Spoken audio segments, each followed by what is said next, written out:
नमस्ते प्रणाम। मैं हूँ प्रांजल पांडे। सभी दर्शकों का स्वागत करती हूँ भाभी के यूट्यूब चैनल पे। तो मैं बहुत ही प्यारा गीत लेके आई हूँ। कैसा लगा? देवर भौजाई का गीत है, तो आप लोग कमेंट बॉक्स में जरूर बताना। चुटकुला नाच गीत है।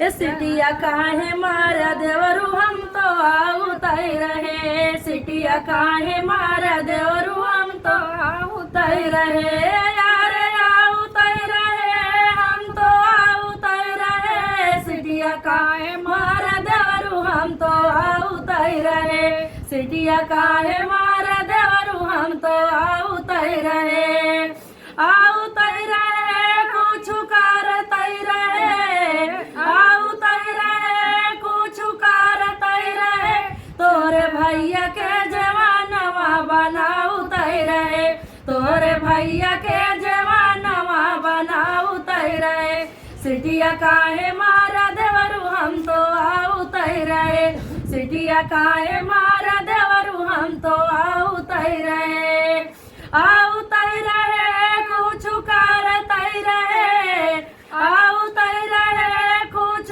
कार तय रहे, तोरे भैया के पानिया पियाऊ तय रहे, तोरे भैया के पानिया पियाऊ तय रहे, सिटिया काहे मारा देवरू हम तो आऊ तय रहे, आऊ तय रहे, कुछ कार तय रहे, आऊ तय रहे, कुछ कार तय रहे, तोरे भैया के सेजिया सुताऊ तय रहे, तोरे भैया के सेजिया सुताऊ तय रहे, सिटिया काहे मारा देवरू हम तो आऊ तय रहे, सिटिया काहे मारा देवरू हम तो आऊ तय रहे, आऊ तय रहे, हम तो आऊ तय रहे, सिटिया काहे मारा देवरू हम तो आऊ तय रहे, सिटिया काहे मारा देवरू हम तो आऊ तय रहे। तो दर्शकों, हमारा गीत कैसा लगा आप लोग कमेंट बॉक्स में जरूर बताना।